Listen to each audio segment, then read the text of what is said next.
À la une de l'actualité ce soir, vers une solution durable au problème de logement au Burkina. Le gouvernement envisage la construction de 40 000 logements sociaux d'ici à 2020. Le programme qui va conduire ces projets vient d'être validé ce matin à Ouagadougou. Quelle est l'offre qui sera proposée aux populations à faible revenu à qui s'adressent ces projets? Réponse à suivre dans ce journal. Dans le journal également, le FESPACO 2017 qui s'ouvre le 25 février prochain. À 48 heures de l'ouverture, comment apprécier le niveau de l'organisation? Que dire de la sécurité durant le festival? À quelle innovation s'attendre à cette édition? Le délégué général du FESPACO est notre invité. Ardiou Massouma, bonsoir et merci de venir répondre à nos questions. Bonsoir. Il y a bien davantage à consommer le riz du Burkina. C'est d'abord un produit sain et il fait vivre de milliers de personnes dans le pays. Le comité interprofessionnel du riz mène une campagne pour encourager à la consommation du riz local. Le comité qui exprime ses incompréhensions face au poids du riz importé. On en parle dans cette édition. Ce sont là les titres du 20h. Mesdames, Messieurs, bonsoir. Ravi de vous retrouver. Mais d'abord, avant de développer ce titre, le Premier ministre a échangé cet après-midi avec le chef de la mission Afrique du FMI. Ils ont discuté de développement, mais aussi des appuis de l'institution de Bretton Woods au projet majeur du Burkina. Maïmouna Traoré. C'est une prise de contact avec le Premier ministre Paul Kaba-Thiéba.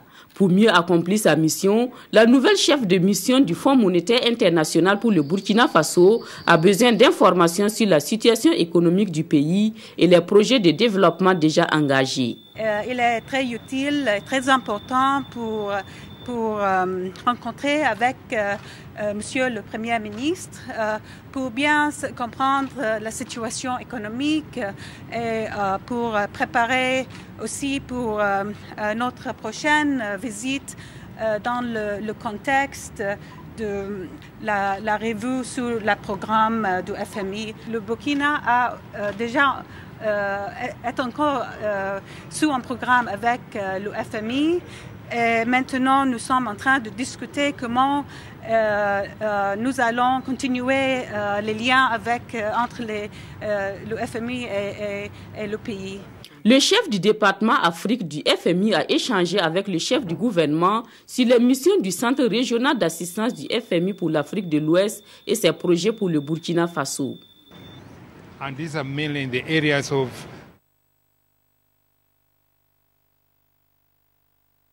intérieure, qu'il s'agisse de recettes fiscales, de recettes douanières. Il s'agit également de contribuer à l'amélioration des finances publiques pour atteindre justement tous ces objectifs et également d'améliorer le domaine des statistiques qui, étant de bonne qualité, contribueront à améliorer la performance. Le chef du département Afrique du FMI participe à la réunion du comité d'organisation d'Afrique Ouest qui a ouvert ses portes ce matin à Ouagadougou. Les nouveaux ministres du gouvernement Thiéba II sont désormais installés dans leurs fonctions ce jeudi. Chacun a promis donner le meilleur de lui. Bouma Ernest Nebié. C'est au pas de course que le secrétaire général du gouvernement procède ce jour à l'installation des nouveaux ministres du gouvernement Thiéba II. Et c'est le ministère de la Santé qui ouvre cette série d'installations. Nicolas Meda prend officiellement service.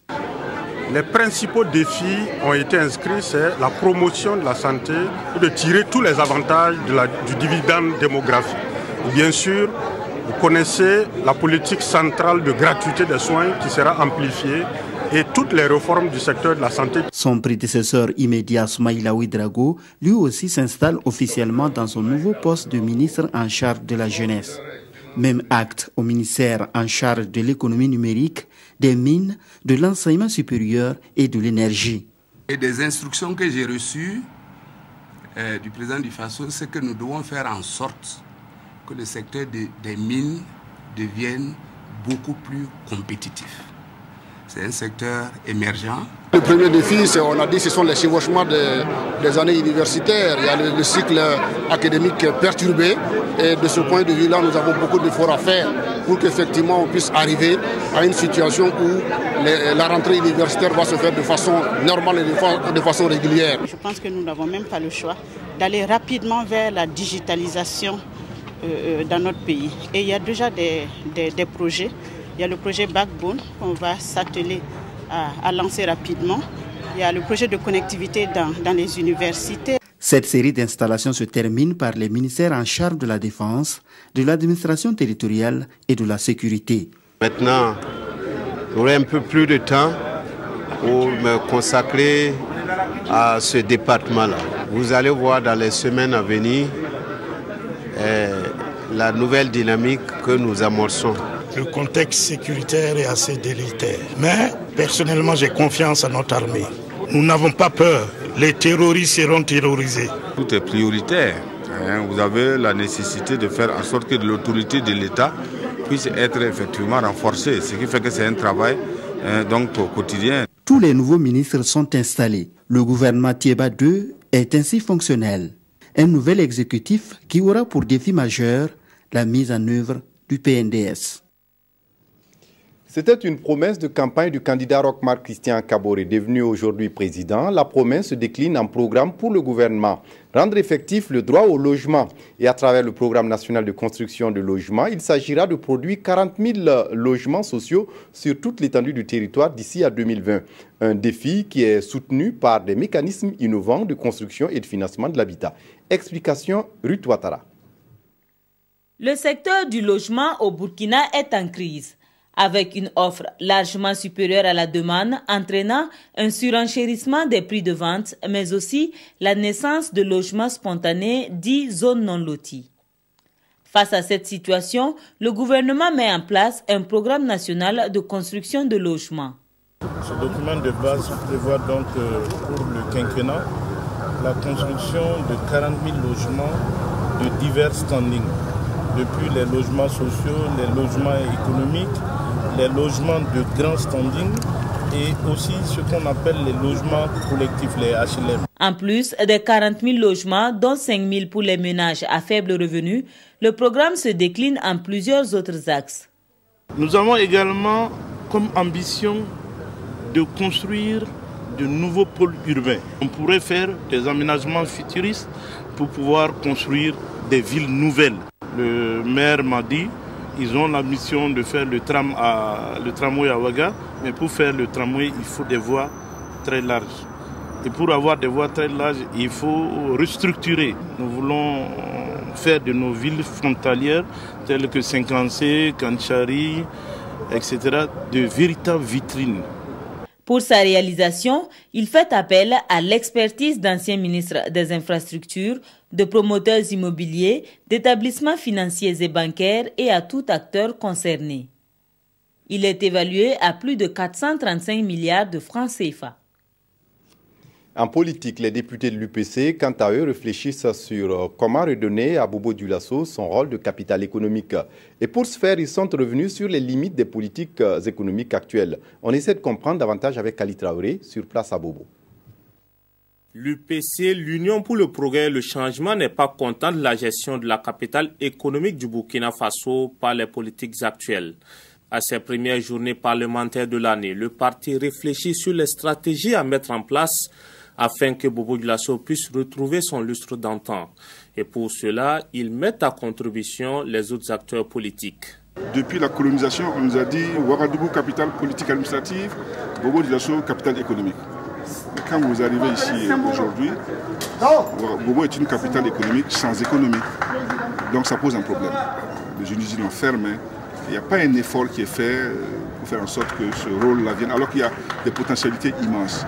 Quand j'étais ministre du Commerce, j'avais donc proposé à l'époque un plan de relance de la région de Bobo Dioulasso. 23 ans après, le président Zéphirin Diabré revient à la charge, mais cette fois-ci avec son parti. À cette rencontre de réflexion, l'UPC dénonce les limites des politiques économiques actuelles. La représentation en termes d'industrie au niveau de Bobo Dioulasso, et cette représentation avait bien commencé. Mais vous avez vu que par la suite, les unités ont fermé, les unités ont été désarticulées, d'autres ont été délocalisées. Mais pourquoi cela? Parce que les unités que nous créons, on les fait sur papier, on met en place des politiques qu'on a peut-être pris ailleurs, mais on ne songe pas à protéger nos unités, notre tissu industriel. Le PC espère que les conclusions de ces travaux seront prises en compte dans le plan de développement pour la relance économique de la ville de Bobo Dioulasso. Et puis le CDP évoque réconciliation nationale avec ses députés à Yakounda. Les parlementaires de l'opposition vont donc 2 jours durant réfléchir sur leur rôle et leur contribution à ce processus. Herman Toé, sur place à Waiguya pour le compte-rendu. À cette première journée parlementaire de l'année 2017, le groupe CDP, Congrès pour la démocratie et le progrès, a placé la réconciliation nationale au cœur de ces échanges. Une réconciliation qui, selon le président de ce groupe, s'avère indispensable pour la cohésion sociale et une paix véritable. Que tous les fils et filles du pays puissent se retrouver et travailler main dans la main.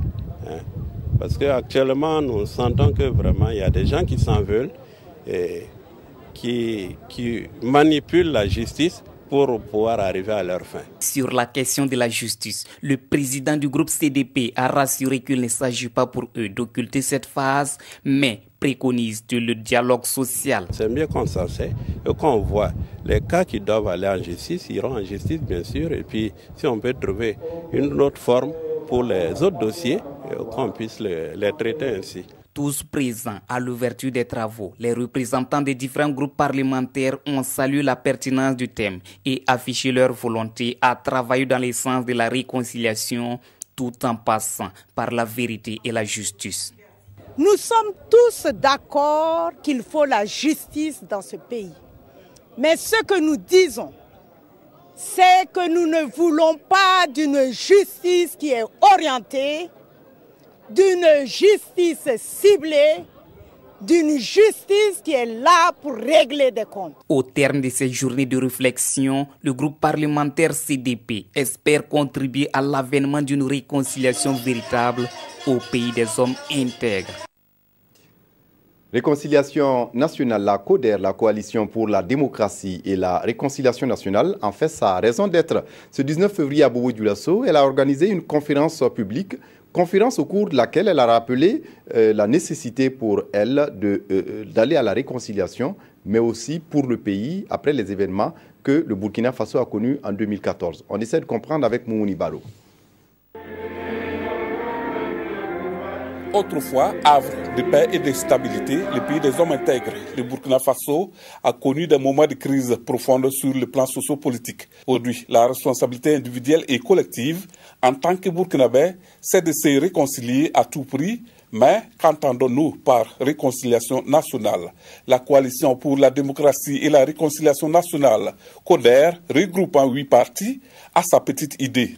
C'est-à-dire dépasser les sentiments de vengeance et de haine afin de pouvoir vivre en bonne intelligence. Chaque fois que nous avons évoqué le pardon, on a le sentiment que certains pensent que nous disons d'exclure la justice. Nous ne demandons pas l'exclusion de la justice. Nous demandons au contraire que la justice soit là. Mais nous disons que la justice doit être au cœur du processus de réconciliation. Lorsque la justice est partielle ou qu'elle est sélective ou elle est à plusieurs vitesses, vous voyez que c'est un élément encore d'accroissement et d'accentuation de la crise. Les mécanismes traditionnels du pardon et de la réconciliation dans les sociétés de la région des Hauts-Bassins, c'est le thème qu'a développé l'historien Bruno Dotti pour montrer au public l'importance des us et coutumes dans la résolution des crises. Nous sommes à la fin d'un cycle historique, comme je l'ai dit, marqué par la violence. Il n'y a qu'à voir comment la société se répartit. Vous avez les griots, vous avez les forgerons, vous avez les cultivateurs. Ce sont des mécanismes qui sont mis en place pour la cohésion. Mais aujourd'hui, est-ce que notre société sait s'inspirer de ces mécanismes? Avant cette conférence, les responsables de la coalition se sont rendus chez les autorités coutumières et religieuses pour recueillir leurs avis et conseils sur les mécanismes de réconciliation nationale. On en vient à notre fenêtre FESPACO 2017 à 48 heures de l'ouverture. Que dire des préparatifs? Une de nos équipes est allée constater l'organisation sur les sites. D'abord au siège avec les stands d'exposition qui se mettent en place. La délégation ivoirienne qui déploie ses moyens pour être de la fête. Constat avec Zoubavier David Dabiri. Sur le site du FESPACO, l'heure est à l'ouvrage. Ouvriers et partenaires associés à l'événement se démènent, qui pour dresser des tentes, qui pour s'assurer de l'électrification des lieux ou encore pour donner à cet espace une ambiance glamour et cinéma. Et les services d'hygiène ne sont pas en reste. Ils sont mobilisés depuis ce matin pour balayer, curer et aménager l'enceinte du FESPACO. Bref, ici, L'on ne parle pas de retard dans l'organisation, mais de peaufinage des détails. En venant ici, vous avez dû parcourir quelques artères de la ville de Ouagadougou et constater que de jour comme de nuit, il y a un pavoisement. Donc sur le site du FESPACO aussi, tous les stands ont été attribués. Nous sommes aujourd'hui à la date du 23 et vous verrez que demain déjà, chacun occupera son stand. Et pour donner une dimension touristique à cette fête du cinéma, la Côte d'Ivoire se dresse en miniature sur la place de la Nation de Ouagadougou. Cette tente, aménagée sur une superficie de 1200 m², est le quartier général de la délégation ivoirienne. Elle va donner à voir aux visiteurs, le temps du FESPACO, toutes les potentialités du pays invité d'honneur.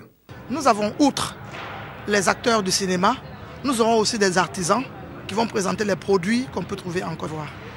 Donc vous allez voir, il y aura des stands qui vont être dressés dehors, où vous allez trouver tous les produits de la loco à la tiéké, des colliers, des produits animaliers, tout ce dont vous pouvez vous entendre. La Côte d'Ivoire en miniature, donc ça suppose tout. Ça suppose tout. Des hommes et des produits. Des intelligences et des acteurs. Et chaque décoration de cet espace sera minutieusement pensée pour donner de l'éclat et du rêve, nous confie le chef de la délégation ivoirienne. Sur la place de la Nation, d'autres acteurs s'activent également pour dresser leur stand pour être au rendez-vous de la Biennale du cinéma africain. Sauf qu'à l'image, on a le sentiment que c'est le CIAO, le Salon international de l'artisanat de Ouagadougou, qui joue les prolongations. Je le disais en titre, à quelques 48 heures, quel est le niveau d'organisation? Le délégué général du FESPACO est avec nous. Ardiouma Soma, une fois de plus, merci de venir répondre à nos questions. Est-ce que vous êtes prêt à l'heure où on se parle? Le FESPACO, nous y sommes déjà. La 25e édition, c'est dans moins de 2 jours. Hein, le samedi 25 février, ça va être le clap de départ. L'organisation, nous avons pris toutes les dispositions. Vous constatez dans la ville de Ouaga, depuis 2 jours déjà, la présence des festivaliers. Donc les festivaliers, ils sont là. Et cet après-midi, la méga star de reggae Alpha Blondy est effectivement arrivée donc pour le grand concert donc de la cérémonie d'ouverture l'après-midi donc du samedi 25 février. Évidemment, les organisateurs ils sont véritablement à pied d'œuvre pour que le 25 février effectivement on puisse dire moteur, ça tourne et c'est le début donc de la 25e édition qui va s'étaler du 25 février au 4 mars 2017. Évidemment, le FESPACO c'est un événementiel, c'est une grande manifestation culturelle. L'organisation se poursuivra jusqu'au lendemain de la clôture. Donc c'est un travail énorme et je pense que les organisateurs sont véritablement déterminés. Nous avons l'appui des autorités donc de ce pays. Nous avons un accompagnement aussi des partenaires. Je crois que tout le monde y met donc la volonté, tout le monde y met du sien et nous avons espoir que les choses se dérouleront très bien et que la fête sera belle parce qu'il y a de très beaux films cette année. La Côte d'Ivoire, pays invité d'honneur, qu'est-ce qui va être fait concrètement? La Côte d'Ivoire cette année donc est le pays invité d'honneur. Vous avez constaté dans le reportage, ils occupent 1200 m² à la place de la Nation et pour montrer ce que la Côte d'Ivoire sait faire dans le domaine de l'industrie du cinéma et de l'audiovisuel. Et à côté de cela, ils vont aussi présenter l'artisanat ivoirien. Et ce qui n'a pas été dit dans le reportage, c'est qu'il y aura aussi de la gastronomie ivoirienne, donc avec des espaces qui sont réservés à cet effet et à la Maison du Peuple, donc dans la cour de la Maison du Peuple. Mais au-delà de cela, la Côte d'Ivoire sera fortement présente au niveau donc de la sélection des films, toutes catégories confondues. Et nous avons choisi donc ce pays-là comme le pays invité d'honneur pour présenter un exemple d'effort dans le domaine de soutien au développement donc de l'industrie du cinéma et de l'audiovisuel. Et le rôle du FESPACO, c'est aussi cela. Donc permettre des discussions, des échanges d'expériences pour le développement donc du cinéma et de l'audiovisuel sur le continent. Et les efforts qui sont déployés en Côte d'Ivoire, la République de Côte d'Ivoire aura l'occasion pendant le FESPACO de présenter donc toutes ces différentes potentialités, échanger avec l'ensemble des professionnels qui seront présents pendant cette édition. Oui, Adjouma Souma, l'une des préoccupations majeures pour ce FESPACO 2017, c'est bien la sécurité. Et comment vous comptez relever ce défi durant le festival? Je ne suis pas véritablement un spécialiste de la question sécuritaire, mais je pense que dans le comité national d'organisation, nous avons fait appel à des experts qui sont là et ceux qui sont un peu noctambules, ils ont dû constater que ces derniers jours, il y a beaucoup de fouilles dans la ville de Ouaga. On fouille les voitures, on vérifie les identités des uns et des autres. C'est des dispositions qui sont déjà prises, qui sont en cours et qui vont être renforcées dès demain et à partir donc du début du festival, vous verrez qu'il y a un renforcement donc des contrôles qui va se faire. Donc on va demander à la population de véritablement accepter d'accompagner les femmes et les hommes de sécurité pour faciliter leur travail. Il ne faut pas que cela soit vu comme si on empêchait, comme si on diminuait la fluidité au niveau des différents espaces, mais il faut que la population soit conscientisée, soit sensible qu'il s'agit de la sécurité de tout le monde et les dispositions véritablement prises. Oui, pour cette année 2017, qu'est-ce qui sera fait pour que le FESPACO ne se succède pas et se ressemble? Le FESPACO cette année déjà c'est un engouement important déjà au niveau donc du volet artistique et nous avons enregistré cette année plus de 1000 films inscrits pour cette édition du FESPACO. Malheureusement, le FESPACO c'est une semaine, c'est 8 salles de cinéma. Nous avons dû retenir seulement autour de 160 films qui seront présentés, 160 films de qualité qui viennent de toutes les régions de l'Afrique. Donc cela déjà c'est un engouement qui peut être présenté comme un renforcement donc au niveau du FESPACO. Mais cela dit, nous avons voulu aussi aller un peu plus loin au niveau donc de l'organisation du marché du film qui va se dérouler à Ouaga 2000 et nous avons décidé cette année de regrouper un ensemble d'activités autour donc du marché du film pour créer et développer un espace marchand dans le FESPACO pour sensibiliser les professionnels du cinéma, les autorités, les partenaires sur la dimension économique du cinéma et l'audiovisuel parce que l'industrie du cinéma et de l'audiovisuel peut véritablement participer au développement de nos pays. Donc il y aura un ensemble d'activités là-bas avec des expositions donc des industries, des entreprises du cinéma et de l'audiovisuel, mais toutes les rencontres professionnelles seront concentrées en ce lieu-là. Donc des conférences thématiques, des tables rondes qui vont se dérouler là-bas avec des masterclass. Cela pour créer un espace où pendant la journée de 8h à 18h, et tous les professionnels présents au FESPACO qui sont venus véritablement pour travailler donc sur des questions, sur des projets de films qui puissent se retrouver là-bas. Cela pour pallier à un fait parce que par le passé, avec l'existence de l'hôtel Indépendance, l'hôtel Azalaï, c'était véritablement l'espace où tout le monde se retrouvait. Donc cet espace manquait.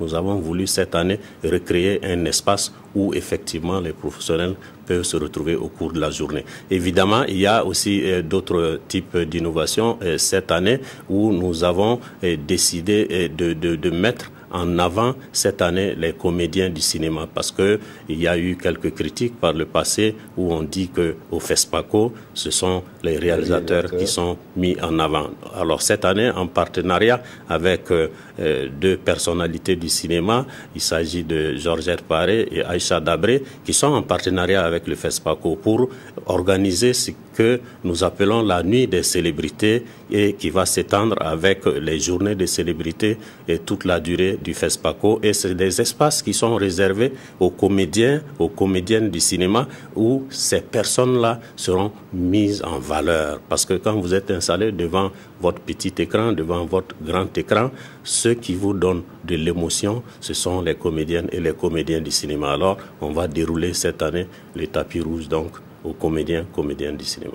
Merci à vous, Monsieur Adjouma Souma, d'être passé répondre à nos questions. Je rappelle que vous êtes le délégué général du FESPACO. Et le FESPACO, c'est dans moins de 48 heures, le 25 février, clap de départ. Merci. La suite de ce journal, depuis sa création en 1969, deux Burkinabés seulement, Idrissa Ouedraogo et Gaston Kaboré, ont été sacrés étalons d'or. Et depuis lors, le Burkina Faso peine à figurer dans le palmarès de la Biennale du cinéma africain. Mais que deviennent aujourd'hui ces deux réalisateurs de renommée internationale? Une de nos équipes est allée à leur rencontre. Reportage Draman Guéné, Jean Zongo et Adam Aguiti. 1969-1991. Il a fallu 22 ans après la création du FESPACO, soit à sa 11e édition, pour qu'un Burkinabé soulève l'étalon d'or de Yenenga. Et c'est cet homme, Idrissa Ouedraogo, le diplômé de l'Institut fédéral d'État du cinéma de Moscou, qui brandit le Grand Prix du FESPACO en 1991 avec son film Tilay. Vous aurez remarqué que depuis 1991, après l'étalon de Yenenga, ici, je ne me suis jamais présenté à aucune des compétitions parce que je pensais que ça pouvait laisser la place à d'autres Burkinabés, à d'autres Africains de jouir de ce prix-là. Donc le prix qui me va le plus droit au cœur, c'est l'étalon de Yenenga. Le bal est donc ouvert et 6 ans après, un autre Burkinabé s'inscrit dans l'histoire du FESPACO. Il s'agit de Gaston Kaboré, diplômé de l'Institut des études cinématographiques de Paris. Boudiam reçoit ainsi la plus haute distinction du FESPACO en 1997. Boudiam était, contre toute attente, la suite de mon tout premier film, Wenkouni, réalisé en 1982. Donc 15 années plus tard, j'ai fait une suite tout à fait imprévue à mon premier film. C'est en plein montage d'une série que nous échangeons avec le tout premier Burkinabé, étalon d'or de Yenenga. Autant dire qu'à 63 ans, pas de retraite pour Idrissa Ouedraogo, même s'il ne postule plus pour des prix au FESPACO. Il y a 3 grandes histoires que j'ai envie d'écrire. L'une peut être les événements que mon peuple a traversés, que le Burkina a traversés pendant de nombreuses années avant cette grande insurrection du 31 octobre. Quant à Gaston Kaboré, c'est une retraite tacite depuis 2003, date de création de son institut Imagine. Depuis que le projet de l'école a démarré, je n'ai plus fait de film. Et ça n'est pas un hasard parce que ça a été plus absorbant que je ne pensais. Contrairement à Idrissa Ouedraogo, scénariste et réalisateur, Gaston Kaboré, lui, a enseigné à l'INAFEC, Institut africain d'études cinématographiques de Ouagadougou, avant de se disponibiliser pour la réalisation. Alors, venu au cinéma par l'enseignement, Gaston y ressort aussi par l'enseignement avec son Institut Imagine. Et puis toujours en cinéma, Sidnaba vient de boucler son 8e long métrage. Sabab Biga, où l'enfant prodige raconte un mélodrame dans un couple stérile une décennie durant. Finalement, le salut viendra de la femme du veilleur de nuit du couple. Aruna Mari a vu les images pour nous. Commentaire. «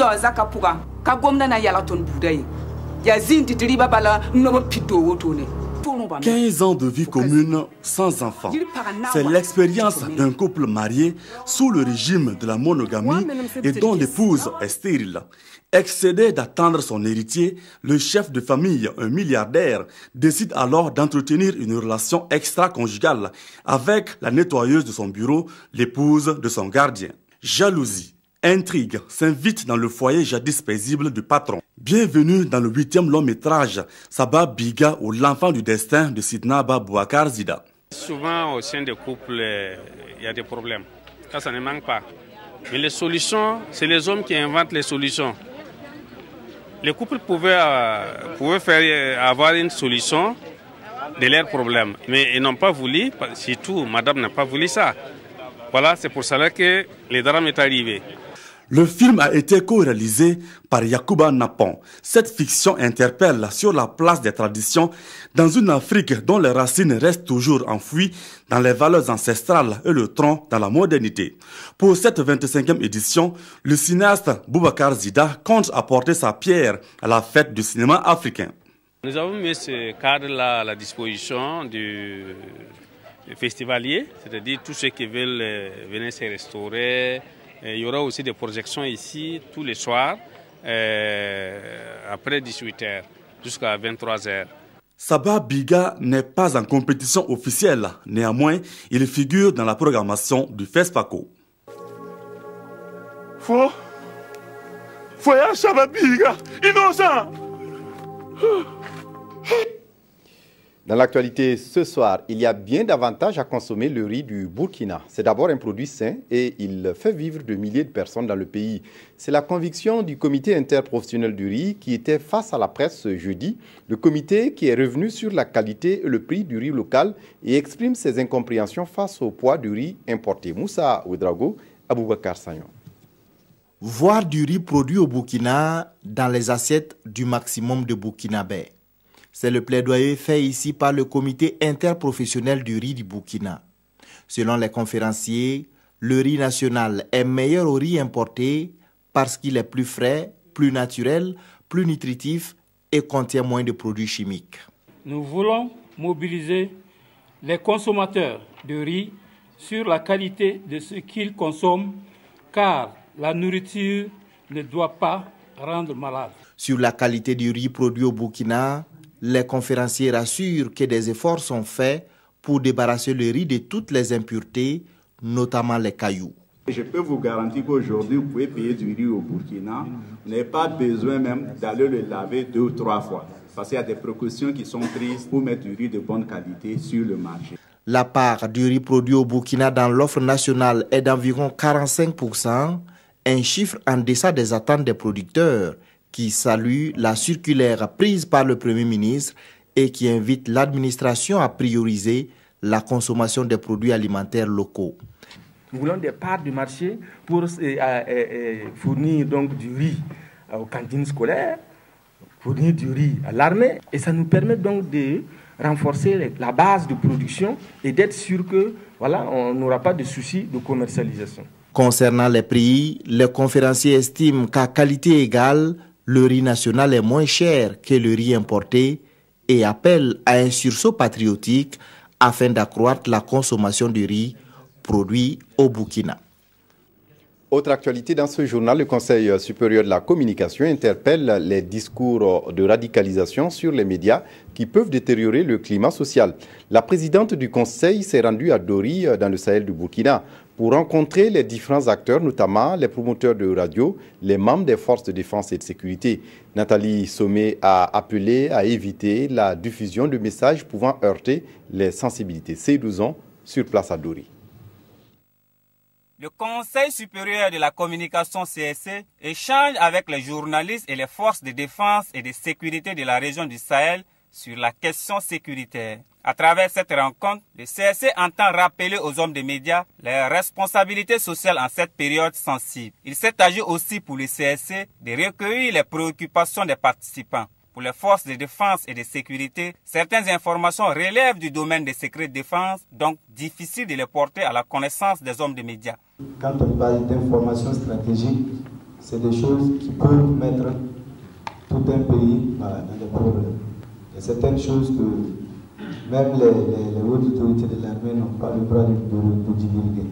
Du côté des journalistes, certains avouent avoir fait l'objet de menaces relatives à des émissions diffusées sur les stations. Sur tous les postes où il y a eu attaque, nous avons eu effectivement des difficultés maille à partir avec les éléments que vous avez pensé à leur endroit pour faire leur travail.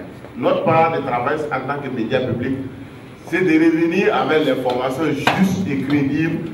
Des échanges, tous sont unanimes de la nécessité de collaborer pour faire face à la menace terroriste. Et le Conseil supérieur de la communication sort édifié de cette rencontre.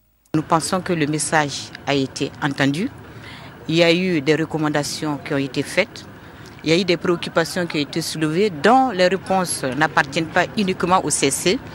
Et nous ne manquerons pas, une fois rentrés à Ouagadougou, de porter ces préoccupations-là à qui de droit. Après Dori, le CSC va déposer ses valises à Ouaïbia. Objectif, porter le même message aux hommes des médias et aux forces de défense et de sécurité de la région du Nord. On referme ce journal avec la revue de presse des quotidiens ce jeudi. La lecture croisée des journaux nous est proposée par Vincent Tiendrebego. Droits humains au Burkina Faso, les Koglouego dans le viseur de Amnesty International indique le pays à sa une. Le rapport 2016-2017 dénonce des exactions commises par ces groupes d'autodéfense, poussant certaines OSC à faire des reproches à l'État quant au manquement en matière des droits humains, souligne le journal. Pour les chiffres, le journal rapporte que 30% des filles ou jeunes dames de 15 à 19 ans en milieu rural étaient enceintes ou déjà mères. Dans la région du Sahel particulièrement, plus de 50% des filles de 15-17 ans étaient mariées. Et c'est 2800 femmes qui meurent en couche chaque année au Burkina Faso. Un point d'honneur pour l'État burkinabé, le rapport souligne des efforts consentis en faveur des femmes enceintes, notamment pour l'accouchement ou la césarienne. Pour aujourd'hui au Faso, le bonnet d'âne revient encore à l'Afrique au regard de la situation dans plusieurs pays. Le continent a mal en ses droits de l'homme. Et pourtant, aucune partie du globe n'est exemptée, relève l'observateur Palga, et c'est plus inquiétant. Même le gendarme du monde, désormais commandé par Donald Trump, est devenu fossoyeur des libertés. Des crimes de guerre sont commis dans 23 pays à travers le monde, pas seulement en Afrique, et devaient intéresser la Cour pénale internationale. Et quelle suite les pouvoirs publics vont-ils accorder à ce document accablant, notamment en Afrique? Pour le pays, on a ri en République du Gondwana. Voilà, c'est tout pour ce journal, mais restez fidèles à nos programmes. Votre débat contradictoire controverse vous propose ce soir, à partir de 21h, un débat sur le mémorandum de l'opposition, un débat animé par Simon Congo. C'est tout pour ce journal, merci de votre attention. Très bonne suite de programme sur la RTB. Au revoir.